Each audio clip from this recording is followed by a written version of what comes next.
तेल और गैस जो है 90% स्ट्रेट ऑफ हर्मुज से आता है। और स्ट्रेट ऑफ हर्मुज अब इंडिया में जितना आता था इंडिया के लिए बंद हो गया, तो 90% इंपोर्ट्स कम हो गए हैं। तो लगभग 50-55% प्रोडक्शन हमारे देश की एलपीजी की कम हो गई है।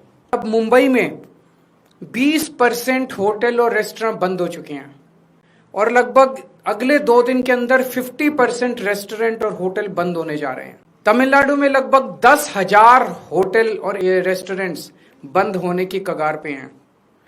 पंजाब और दिल्ली एनसीआर में हजारों होटल और रेस्टोरेंट्स आने वाले कुछ दिनों के अंदर बंद होने जा रहे हैं। जो सरकार ने बढ़ाए वो तो अलग है, लेकिन अब मार्केट में जम के ब्लैक हो रही है एलपीजी की चारों तरफ। हमें यह समझना पड़ेगा ये क्यों हो रहा है। ये हो रहा है क्योंकि इजराइल और अमेरिका ने ईरान के ऊपर हमला किया है। प्रधानमंत्री मोदी जी ट्रंप के गुलाम बने हुए हैं। ट्रंप ने कहा रशिया से ऑयल खरीदना बंद करो, मोदी जी ने कहा जी हजूर करते हैं। अगर मोदी जी को लगता है कि कुछ ऐसी शर्मनाक बातें हैं ट्रंप के पास जिनको पब्लिक में आने से उन्हें नुकसान होगा, वो इस्तीफा दे दें, पर देश के साथ खिलवाड़ ना करें। कोई और बच जाएगा प्रधानमंत्री। इस वक्त देश बहुत गंभीर संकट से गुजर रहा है।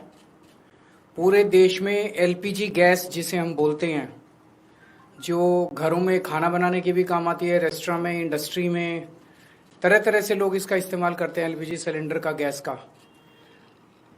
इसकी देश में भारी किल्लत हो गई है और उसका कारण है कि पूरे देश में जितनी डेली प्रोडक्शन होती है उसकी 50% प्रोडक्शन कम हो रही है, 50% प्रोडक्शन कम हो रही है। ये कैसे, मैं आपको थोड़ा समझाता हूँ। हमारे देश में जितनी एलपीजी की खपत है उसका 60% इंपोर्ट होता है और उस 60% इंपोर्ट का 90% स्ट्रेट ऑफ हर्मुज से आता है। और स्ट्रेट ऑफ हर्मुज अब इंडिया में जितना आता था इंडिया के लिए बंद हो गया, तो 90% इंपोर्ट्स कम हो गए हैं। तो लगभग 50-55% प्रोडक्शन हमारे देश की एलपीजी की कम हो गई है। इसका सबसे ज्यादा खामियाजा इस वक्त इमीडिएटली रेस्टोरेंट्स और होटल बर्दाश्त कर रहे हैं। सरकार ने आदेश जारी किया है कि रेस्टोरेंट और होटल्स को एलपीजी गैस मुहैया नहीं कराई जाएगी। रेस्टोरेंट्स एंड होटल्स एलपीजी की स्टॉक नहीं रख सकते, वो उसको स्टोर करके नहीं रख सकते क्योंकि सेफ्टी कंसर्न्स होते हैं। तो जितने एलपीजी सिलेंडर उनको रोज चाहिए होते हैं उतनी डेली की डेली उनको सप्लाई की जाती है। तो अब एकदम से अगर एलपीजी बंद हो गई तो उनके पास तो 2 दिन का भी स्टॉक नहीं है, 1 दिन का भी स्टॉक नहीं है। इसकी वजह से अब मुंबई में 20% होटल और रेस्टोरेंट बंद हो चुके हैं और लगभग अगले 2 दिन के अंदर 50% रेस्टोरेंट और होटल बंद होने जा रहे हैं। तमिलनाडु में लगभग 10,000 होटल और रेस्टोरेंट्स बंद होने की कगार पे हैं। पंजाब और दिल्ली एनसीआर में हजारों होटल और रेस्टोरेंट्स आने वाले कुछ दिनों के अंदर बंद होने जा रहे हैं। और ये पीक वेडिंग सीजन है, शादियों का सीजन है। तो मुझे लगता है अगर ये जारी रहा तो बहुत सारे लोगों को शादियां पोस्टपोन करनी पड़ेंगी। और इसी तरह की कहानियां बेंगलोर, हैदराबाद, पश्चिम बंगाल, छत्तीसगढ़, हरियाणा, बिहार, सब जगह से आ रही हैं। मोरबी जो गुजरात में है, जिसको कि टाइल इंडस्ट्री का एक तरह से कैपिटल माना गया है, वहां पे 650 इंडस्ट्रीज हैं। उनमें से 170 इंडस्ट्री बंद हो चुकी है और 1 लाख लोग बेरोजगार हो चुके हैं। पूरे देश में इससे 1 करोड़ से ज्यादा लोगों के एकदम से बेरोजगार हो जाने की आशंका है। और इतने बड़े स्तर पे अगर लोग बेरोजगार हो गए तो क्या स्थिति होगी हम सोच सकते हैं। और पिछले दिनों में सरकार ने कॉमर्शियल भी और डोमेस्टिक भी दोनों एलपीजी के दाम काफी ज्यादा बढ़ा दिए हैं। जो सरकार ने बढ़ाए वो तो अलग है, लेकिन अब मार्केट में जम के ब्लैक हो रही है एलपीजी की चारों तरफ। हमें यह समझना पड़ेगा ये क्यों हो रहा है। ये हो रहा है क्योंकि इजराइल और अमेरिका ने ईरान के ऊपर हमला किया है। स्ट्रेट ऑफ हर्मुज जो है वहां से दुनिया का काफी ज्यादा तेल और गैस जो है उसका आवागमन होता है।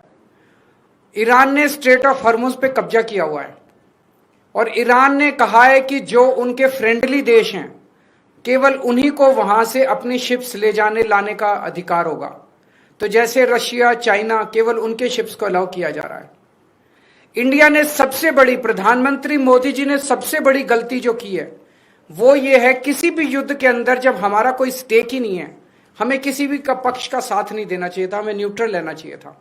नॉन अलाइंड पॉलिसी भारत की विदेश नीति पिछले 75 साल से चली आ रही थी, जिसको प्रधानमंत्री ने चंद दिनों के अंदर डिमोलिश कर दिया। वो जाके सीधे इजराइल और अमेरिका के साथ खड़े हो गए, ईरान के खिलाफ खड़े हो गए। युद्ध शुरू होने के एक दिन पहले उन्हें इजराइल जाने की क्या जरूरत थी? युद्ध शुरू होने के एक दिन पहले उन्होंने नेतन्याहू को झप्पी पाने की क्या जरूरत थी? ये करके उन्होंने पूरे देश को संकट के अंदर डाल दिया है। और वो ऐसा क्यों कर रहे हैं, ये हमारी समझ के परे है। आज तक भारत ने कभी भी अंतर्राष्ट्रीय स्तर के ऊपर ना इस साइड का पक्ष लिया, ना उस साइड का पक्ष लिया। इवन कोल्ड वॉर के जमाने में भी जब जो दो पोल्स होते थे दुनिया के, उस वक्त भी भारत जो है नॉन अलाइंड मूवमेंट का पक्षधर था, तब भी हमने किसी का पक्ष नहीं लिया। अभी प्रधानमंत्री जी ने सीधे सीधे अमेरिका के और इजराइल के पक्ष में अपना वो रखा, और हमने ईरान जो हमारा पुराना दोस्त था, जिसके साथ हमारा काफी वो था, उसको हमने अपना दुश्मन बना लिया। 140 करोड़ पिछले कुछ दिनों में, पिछले कुछ महीनों में, पिछले एक साल से हम देख रहे हैं किस तरह से प्रधानमंत्री मोदी जी सीधे सीधे, ऐसा लगता है मेरे को ये शब्द इस्तेमाल करते हुए बेहद शर्म महसूस हो रही है, प्रधानमंत्री मोदी जी ट्रंप के गुलाम बने हुए हैं। 140 करोड़ लोगों के इस महान देश को प्रधानमंत्री मोदी जी ने अमेरिका की कॉलोनी बना दिया। अमेरिका, हम देखते हैं जब अंग्रेज आए थे, अंग्रेजों ने भारत पे क्यों कब्जा कर लिया? अंग्रेजों ने भारत पे कब्जा किया था क्योंकि उस वक्त हमारे देश के अंदर शासन करने वाले जितने राजा थे वो कमजोर थे, उनको ब्लैकमेल किया जा सकता था, उनको खरीदा जा सकता था, उन पे अटैक करके अंग्रेजों ने कब्जा कर लिया। आज अमेरिका ने हमारे देश पे कब्जा कर लिया है क्योंकि एक तरह से हमारे देश का प्रधानमंत्री कमजोर है, उसको ब्लैकमेल किया जा रहा है। प्रधानमंत्री को किस वजह से ब्लैकमेल किया जा रहा है? एक एक देशवासी का खून खौल रहा है इस टाइम। जिस तरह से डेली ट्रंप और वहां के छोटे छोटे सेक्रेटरी, छोटे छोटे अदने से कर्मचारी, अफसर अमेरिका के हमारे प्रधानमंत्री का, हमारे देश का मजाक उड़ाते हैं रोज टीवी के ऊपर बैठ के। खून खौल उठता है एक भारतवासी का, खून खौल उठता है एक देशवासी का, जिस तरह से हम इतनी जिल्लत और इतनी इंसल्ट महसूस कर रहे हैं। ऐसा हमने क्या किया है? हमारा यही कसूर है कि हमारा प्रधानमंत्री एक कमजोर आदमी है। जो आदेश देते हैं ट्रंप, सर झुका के, जी हजूर करके हमारे देश के प्रधानमंत्री उसको मान लेते हैं। ट्रंप ने कहा अपनी कॉटन ड्यूटी, जो अमेरिका से कॉटन आएगी उस पर ड्यूटी 0 करो। प्रधानमंत्री ने कहा जी हजूर, करते हैं, और कर दी। भारत के सैकड़ों लाखों किसान इसकी वजह से बर्बाद हो गए, लेकिन उन्होंने ट्रंप की सुनी। ट्रंप ने कहा रशिया से ऑयल खरीदना बंद करो, मोदी जी ने कहा जी हजूर, करते हैं। रशिया से ऑयल खरीदना बंद कर दिया। 8 लाख करोड़ रुपए का सालाना नुकसान हुआ इसकी वजह से देश को, 8 लाख करोड़ रुपए का। क्यों किया? ट्रंप ने कहा जितना सामान तुम भेजोगे उस पर 18% ड्यूटी लगेगी, और जो अमेरिका से सामान इंडिया आएगा उस पर 0% ड्यूटी लगेगी। मोदी जी ने कहा जी हजूर, करते हैं, और उन्होंने कर दिया। देश के कितने कर्मचारी बेरोजगार हो गए, कितनी इंडस्ट्री बंद हो गई, लाखों करोड़ों किसानों का नुकसान हो गया। और अब उन्होंने इस युद्ध के अंदर ट्रंप का और इजराइल का साथ दिया है। हम ये जानना चाहते हैं कि प्रधानमंत्री जी की क्या मजबूरी है? कुछ तो है ट्रंप के पास, प्रधानमंत्री मोदी जी का, जिस वजह से मोदी जी इतने मजबूर हैं। ट्रंप खुलेआम कह रहा है मेरे पास मोदी जी के कुछ ऐसे राज हैं जिनको अगर मैं पब्लिक कर दूं तो मोदी जी का करियर खराब हो जाएगा।